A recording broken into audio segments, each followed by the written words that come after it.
Como descubrí que el dinero no resuelve todos los problemas. Los crea. Sabes, siempre pensé que tener dinero era una especie de escudo, una armadura que te protegía de todas las mierdas de la vida. Tengo 36 años y gané lo suficiente para comprarme no solo un escudo, sino un tanque entero. Lo hice por mi cuenta, desde cero, sin la ayuda de nadie. Y entonces llegó esa llamada, y me di cuenta de que ningún tanque podía salvarme de lo que surge del pasado. Sobre todo cuando ese pasado está conectado a una máquina de soporte vital. Todo lo que pasó se condensó en un mes y cada semana el nudo se apretaba más alrededor de mi cuello. Estaba sentado en mi oficina en el piso 35, mirando las luces de Madrid y pensando en la suerte que tenía de ser Julián y de tener esta vista. Estaba a punto de cerrar un trato que le daría a mi empresa 1 tonelada de euros, y me sentía en la cima del mundo. Mi teléfono vibró. Era el hermano de mi madre, mi tío Sebastián. No habíamos hablado en 10 años, tal vez más. Y había una razón para ello.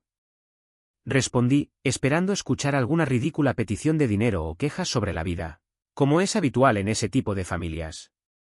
Pero su voz era diferente. Hueca, formal, sin el habitual lamento. Julián, soy Sebastián. Elena tiene un problema. Elena es mi madre. La llamó por su nombre de pila, no tu madre. Eso ya era extraño. ¿Qué clase de problemas, Sebastián?, pregunté, tratando de mantener mi voz lo más indiferente posible. Hace mucho tiempo aprendí a construir muros alrededor de cualquier sentimiento relacionado con esta mujer. Los muros eran gruesos, de hormigón armado. Está en el hospital. Un derrame cerebral. Grave. Los médicos dicen que necesita una cirugía y rehabilitación muy complicadas. Y cuesta mucho dinero. Tartamudeó, y supe a dónde quería llegar. Dinero, por supuesto. Mi cerebro automáticamente cambió al modo negocios. Sebastián, ¿Elena tiene seguro, una pensión? El seguro caducó hace 1 año, siempre se olvidaba de pagarlo. Y la pensión, bueno, ya sabes, nunca fue muy ahorradora. Suspiró. Escucha, Julián, sé que tenemos relaciones tensas. Pero eres el único que puede ayudarla ahora mismo. Los médicos no comenzarán sin una garantía de pago. Algo dentro de mí se rompió. No por lástima. Por rabia. Una rabia que había mantenido enjaulada durante años. Me despreció toda mi vida. Siempre encontraba una razón para humillarme, para devaluarme, para señalarme la puerta. Cuando tenía 19 años, literalmente me echó de casa, diciendo que era hora de que un hombre se valiera por sí mismo, aunque yo solo había pedido dinero para libros de texto. Desde entonces, ningún apoyo, ni financiero, ni especialmente emocional. Ni siquiera vino a mi graduación. Apreté la mandíbula con fuerza. Sebastián, ¿me llamas después de 10 años de silencio para pedir dinero para una mujer que ni siquiera recuerda mi nombre a menos que esté asociado a un problema? Julián, es tu madre, sea lo que sea, es de tu sangre. ¿Sangre? Interesante, recordó esta sangre, cuando tuve éxito. No pude detenerme. Fue como un dique que se rompe. Todo lo que había encerrado dentro de mí desde la adolescencia se estaba precipitando.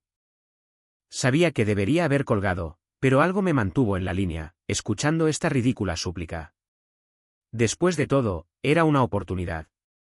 Una oportunidad para decir todo lo que había guardado, no en su cara, sino de una manera que todos lo sintieran. Todos esos años estuve en silencio, tratando de demostrar que no me importaba. Pero sí me importaba. De acuerdo, Sebastián.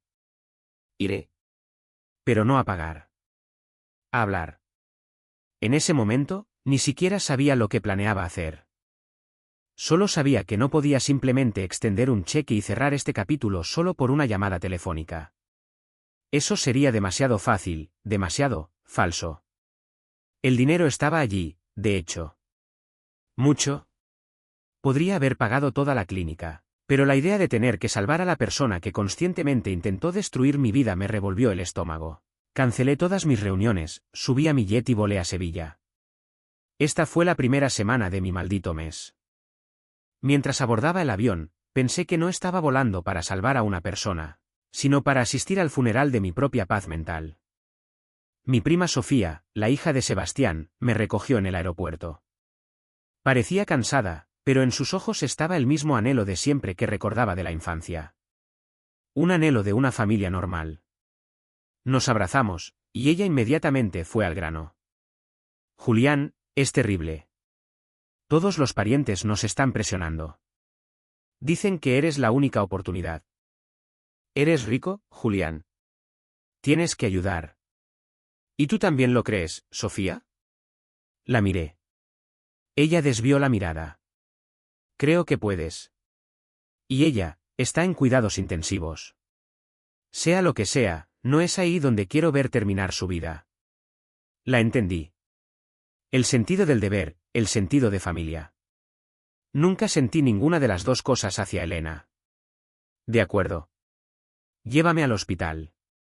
Y prepárate para una conversación que cambiará tu perspectiva sobre la familia, Sofía. Me subí al coche, y condujimos. El hospital era gris y lúgubre, como toda mi vida pasada. Dentro de mí, ya se estaba levantando una tormenta, una que no podía controlar. Sabía que todo estaba a punto de explotar. Pero no tenía idea de lo poderoso que sería. El hospital tenía ese olor inconfundible, una mezcla de desinfectante, café malo y enfermedad de la vejez. Se aferraba al aire y a la parte posterior de mi garganta. Encontramos a Sebastián y a su esposa, Marta, sentados en una pequeña y estéril sala de espera fuera de la UCI. Las luces fluorescentes zumbaban en lo alto, un sonido monótono que amplificaba el silencio entre ellos. Parecían derrotados, como personas que habían estado discutiendo durante días y finalmente se quedaron sin palabras. Cuando me vieron, los 4 ojos se dirigieron hacia mí, y sentí el peso de sus expectativas tácitas. Sebastián se puso de pie, su rostro marcado con líneas de preocupación que no había notado hace 10 años.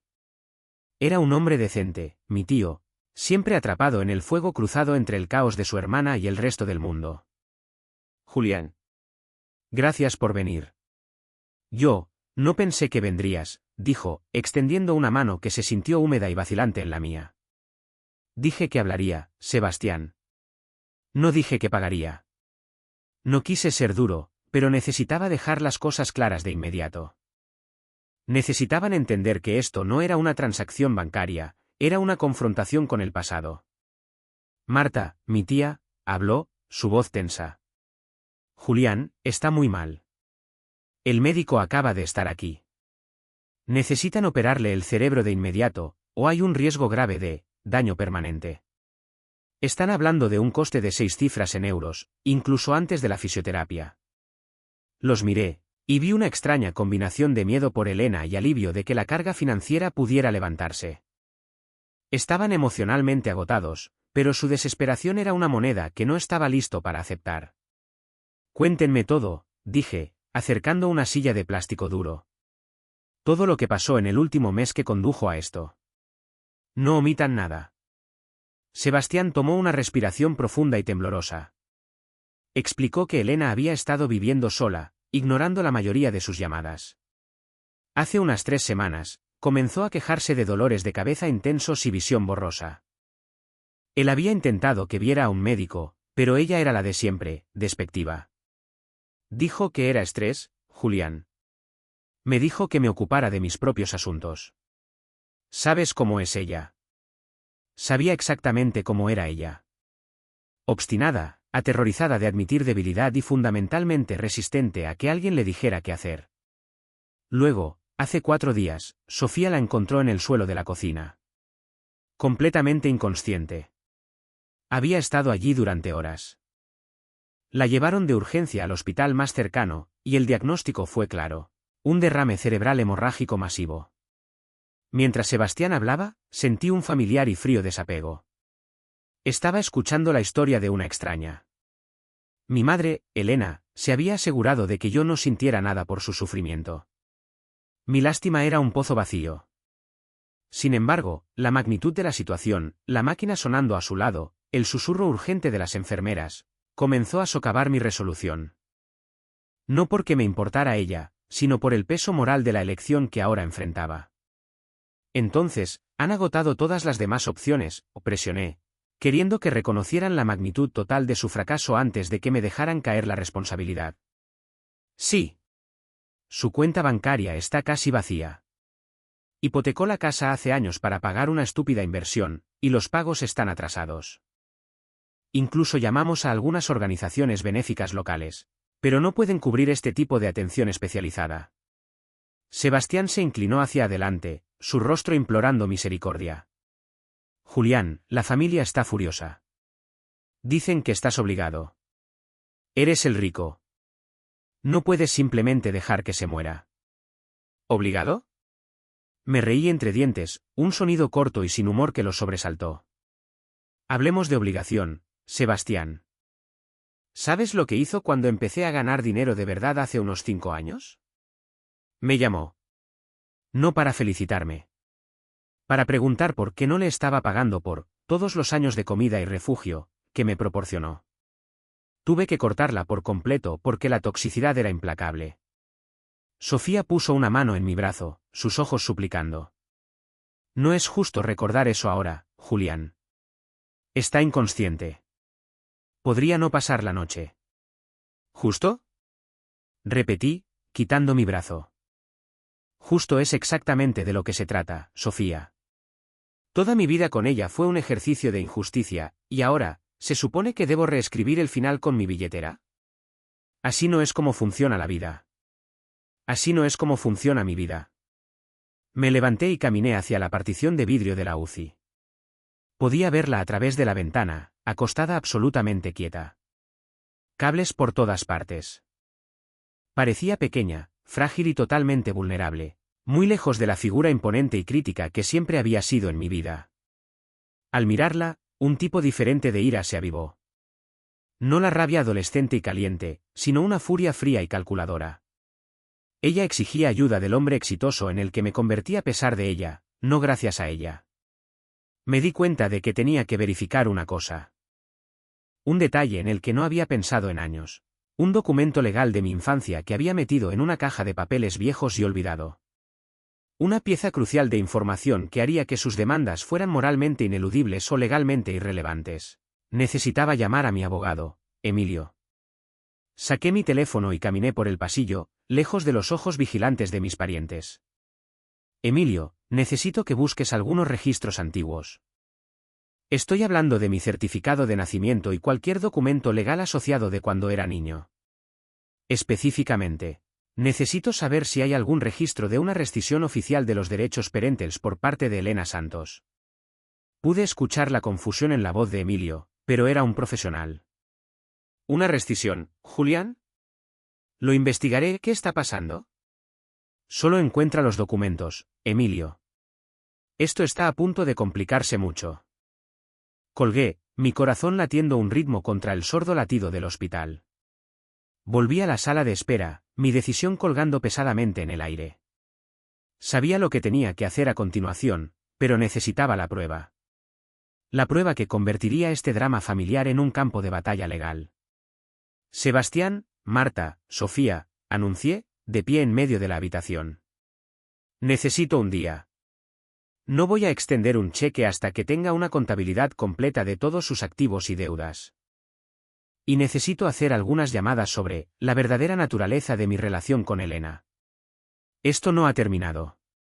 Solo está empezando. La mirada en sus rostros, una mezcla de esperanza frustrada y miedo renovado, me dijo que sabían, al igual que yo, que el pasado estaba a punto de volver rugiendo.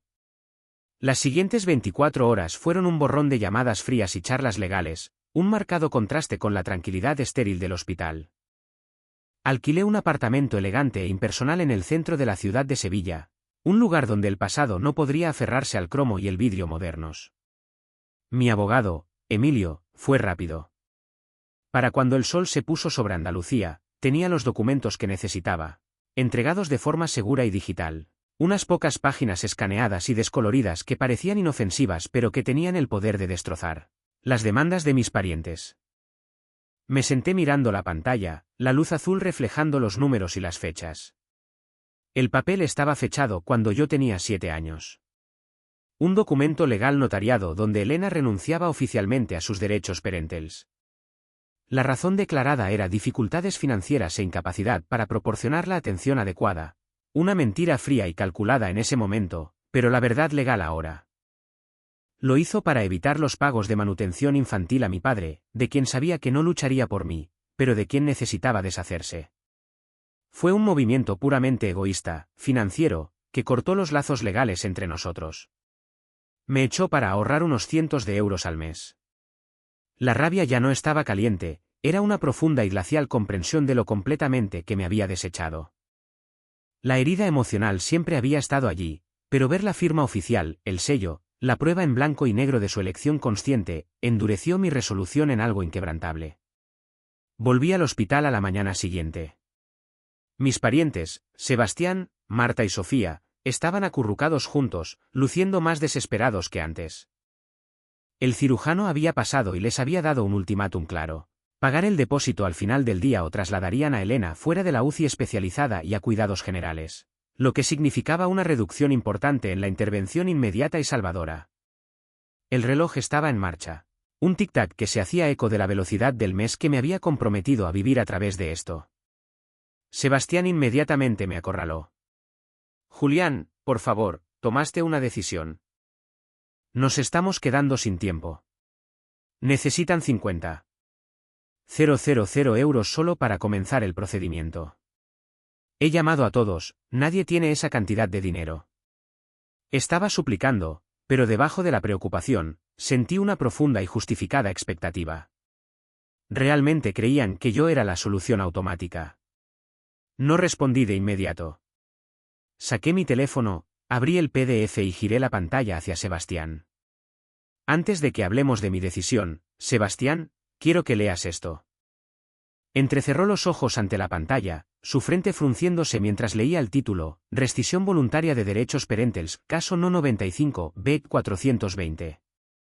Me miró, confundido. ¿Qué es esto? Esto es de hace años. Lee la parte donde Elena Santos renuncia a toda obligación legal conmigo. Lee la parte donde ella declara oficialmente que ya no es mi madre a los ojos de la ley. El rostro de Sebastián se quedó flácido. Marta se acercó corriendo y miró el teléfono, su mano voló a su boca. Sofía se quedó congelada, observando el intercambio con ojos grandes y horrorizados. Ella nunca nos dijo esto, tartamudeó Sebastián. Dijo que mi padre simplemente te había llevado, que tú lo elegiste. Ella mintió, Sebastián. Hizo esto para evitar la manutención. Este documento prueba que yo era un inconveniente que ella borró legalmente. Ella no quería ninguna responsabilidad financiera o emocional por mí entonces, ¿y ahora?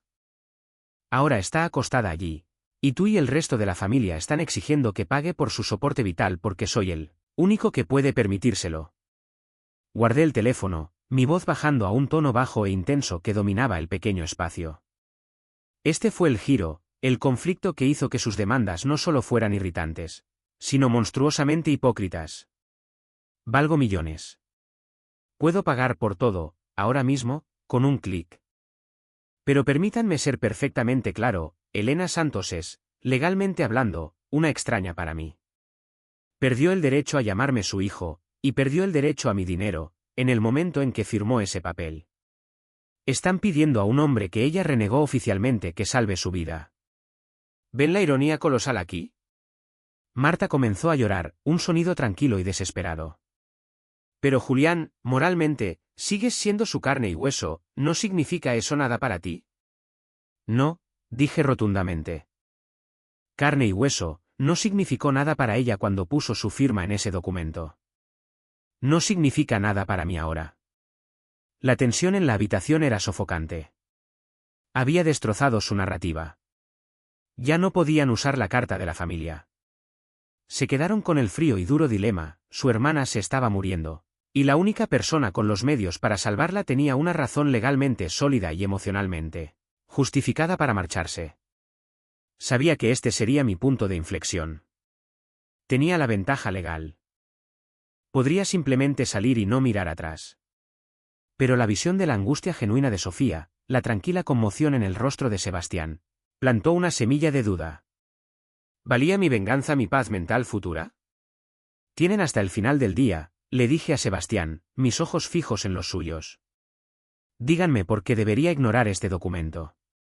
Denme una sola razón por la que el hombre al que ella renegó debería pagar por la mujer que exige ayuda solo porque triunfe, a pesar de ella.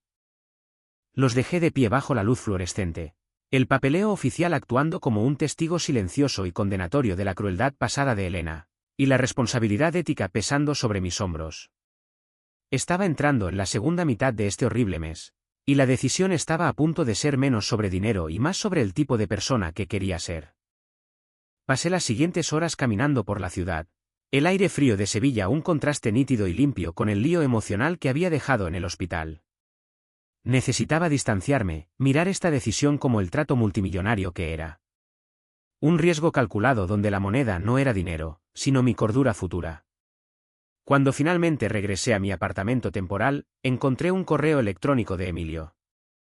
No se trataba del estado legal de Elena, era un archivo relacionado con el antiguo patrimonio de mi padre, Francisco, un detalle al que no había prestado mucha atención cuando falleció unos años antes. Emilio, siendo meticuloso, había extraído todos los registros financieros relacionados al buscar los documentos de rescisión parental, por si acaso. Abrí el archivo. Contenía un libro de contabilidad digital separado que mi padre, Francisco, había guardado. Era un registro privado, meticulosamente detallado, que cubría los años inmediatamente posteriores al divorcio y a la firma de los derechos de mi madre. No era solo un registro de manutención. Era un registro extraoficial, por si acaso, de cada gasto relacionado conmigo que había pagado, desde mi primera bicicleta hasta los pagos de matrícula de la escuela secundaria. Pero el giro no fueron los pagos en sí. Fueron las notas adjuntas a las entradas. Una entrada, fechada un año después de la rescisión, decía, pagados 800 euros para el campamento de verano de Julián. Elena llamó, amenazando con sacarlo del estado a menos que pagara por algunas facturas inesperadas. Afirmó que era para una emergencia médica para su hermana. Le dije que no le pagaría directamente, solo al campamento. Ella accedió. Otra, de cuando tenía 14 años, pagados 500 euros para el anticipo de la casa para detener la ejecución hipotecaria. Elena suplicó, dijo que se quedaría sin hogar. Pidió que Julián nunca lo supiera. Dejé claro que esto era un préstamo único para evitar la interrupción de la escolarización de Julián. Había docenas de entradas, que se extendían durante casi una década. Elena no solo me había abandonado legalmente, había utilizado repetidamente la amenaza de mi inestabilidad para extorsionar dinero a mi padre, todo mientras mantenía su distancia gélida de mí. Nunca le pagó. Ni siquiera reconoció la ayuda. Simplemente tomaba, siempre enmarcando la transacción alrededor de alguna crisis ficticia que solo el dinero de mi padre podía resolver. La entrada más devastadora fue de la semana en que me echó a los 19,500 euros pagados a Elena. Exigió el dinero, diciendo que necesitaba un pago inicial para un coche nuevo. Amenazó con decirle a Julián que no podía pagar la matrícula universitaria para él si yo no cumplía. Le dijo a Julián que se mudara para salvar las apariencias. Lo pagué, esperando que dejara a Julián en paz ahora. Se me heló la sangre. El acto final de rechazo, ser echado de casa, no se trataba de convertirse en un hombre. Fue una actuación cruel y calculada para asegurar un último y gran pago de mi padre, una acción que ella trató de ocultarnos a ambos. Todos los años de humillación, de sentirme inútil, de creer que yo era una carga de la que no podía esperar deshacerse, todo era una mentira, una transacción cínica enmascarada como disciplina materna. Esto no era solo prueba de que no estaba obligado con ella, esto era prueba de que se había beneficiado financieramente de mi existencia durante años después de haberme renegado legalmente. Golpeé la mesa con el puño. Había venido al hospital preparado para debatir un dilema moral, ¿debería el hijo exitoso salvar a la madre cruel?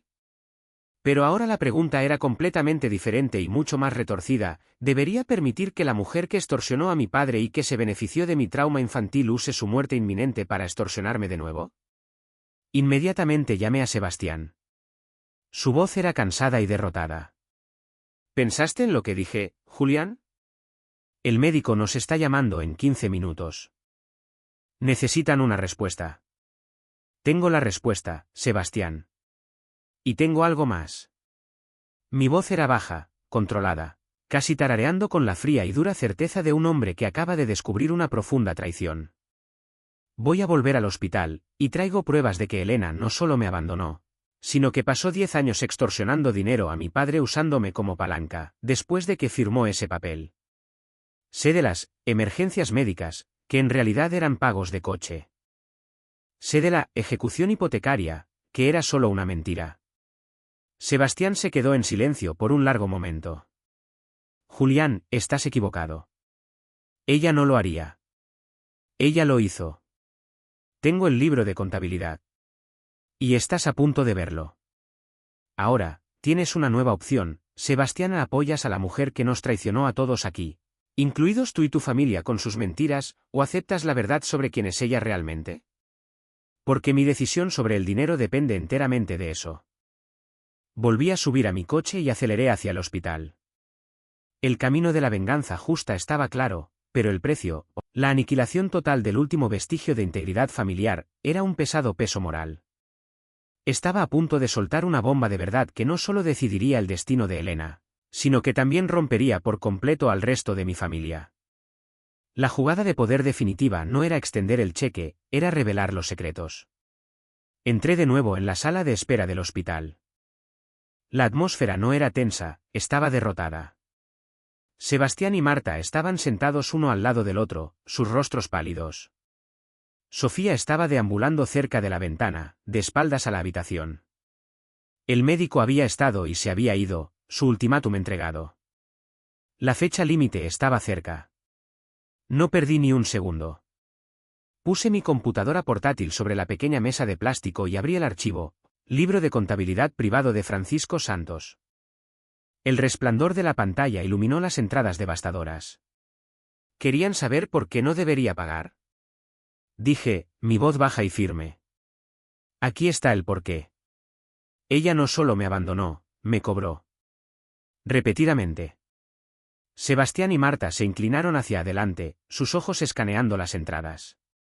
Señalé directamente a la evidencia, los 500 euros para el préstamo de la casa, los 800 euros para la emergencia médica, que en realidad era mi campamento de verano. Finalmente, destaqué la última entrada, el pago de 5.000 euros que recibió la semana en que me dijo que me fuera de casa. Me obligó a irme para mantener una mentira. Se benefició de mi desplazamiento. Me hizo creer que no valía nada para poder sacarle dinero a mi padre por última vez, declaré, la amargura finalmente saliendo a la superficie. Esto ya no es un dilema moral. Esto es un ajuste de cuentas. No estoy obligado financieramente a nada, y moralmente, le debo menos que nada. Marta jadeó, cubriendo su rostro con sus manos. Sebastián se quedó mirando la pantalla, su mano temblando mientras trazaba las cifras. La casa, ella dijo que la había salvado ella misma. Todos esos años, murmuró, la comprensión de la profunda decepción de su hermana aplastándolo. Sofía finalmente se dio la vuelta. Sus ojos estaban rojos, pero había una claridad feroz, casi trágica en ellos. Entonces, ¿qué hacemos, Julián? Has demostrado que es horrible. Has demostrado que todos fuimos engañados. ¿Significa eso que simplemente la dejamos ir? Nos quedamos aquí y la vemos morir, sabiendo que teníamos el poder de detenerlo, solo para ganar una discusión? ¿Es eso lo que te compró tu éxito, el derecho a ser tan implacable como ella lo fue? Su pregunta me golpeó como un golpe físico. Era la clave, el pivote moral que había estado evitando. Mi venganza era legalmente sólida y emocionalmente justificada, pero se sentía hueca. Matarla con bondad estaba fuera de discusión, pero ¿matarla con justa indiferencia? Miré el nombre de Elena en la parte superior del documento de rescisión en mi teléfono. Luego, miré el libro de contabilidad, un monumento a su codicia y crueldad. Me di cuenta de que mi negativa a pagar no lastimaría a Elena, estaba inconsciente. Solo destruiría los últimos vestigios de la creencia de Sebastián y Marta en la familia y, lo que es más importante, aseguraría que mi propio futuro estuviera contaminado por el recuerdo de este acto de venganza calculado y victorioso. Cerré la computadora portátil de golpe. No, dije, mirando directamente a Sofía. No permitiré que su muerte sea mi historia. No permitiré que gane convirtiéndome en el monstruo que ella siempre me acusó de ser. Saqué mi tarjeta bancaria. Voy a pagar el depósito de 50.000 euros. Y cubriré la cirugía. Me aseguraré de que reciba la atención mínima requerida para estabilizarla y sacarla de la zona crítica. Ni un euro más para rehabilitación de lujo. Solo la intervención médica necesaria. Sebastián levantó la vista, la esperanza parpadeando en sus ojos. Julián, ¿lo harás? Gracias, gracias. Levanté la mano, interrumpiéndolo. Pero esto no es para ella.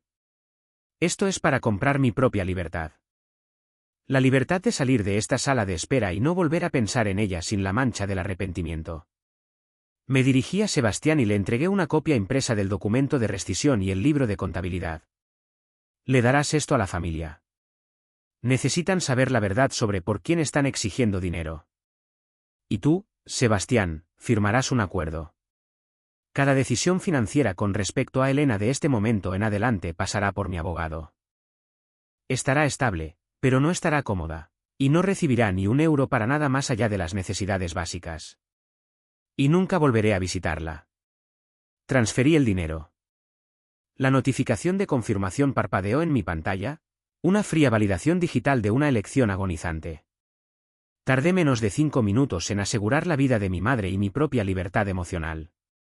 Me levanté, recogiendo mi computadora portátil y mis documentos. No me despedí.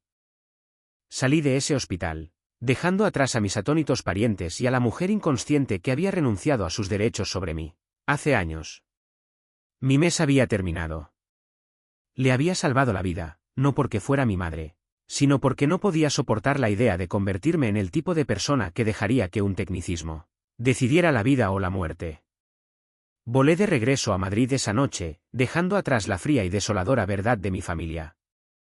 Estoy sentado aquí ahora, de vuelta en mi oficina, mirando las luces de la ciudad. Soy más rico, legalmente justificado, y completa, absolutamente solo. Guardé el secreto sobre la extorsión de la familia el tiempo suficiente para dejar claro mi punto, pero el conocimiento de su traición es un veneno silencioso que solo yo llevo. Pagué una enorme suma para salvar una vida, pero el costo real fue la comprensión de que el dinero no compra la paz, solo compra la elección de con qué tipo de dolor quieres vivir. Elegí el dolor de una victoria hueca sobre la culpa de una ejecución justificada. Y a veces, incluso con un tanque y un escudo, esa elección se siente como la carga más pesada de todas. Me pregunto, ¿realmente gané? ¿O simplemente demostré que incluso después de que ella me renegó, todavía tiene el poder de hacerme gastar mi fortuna para defender mi alma?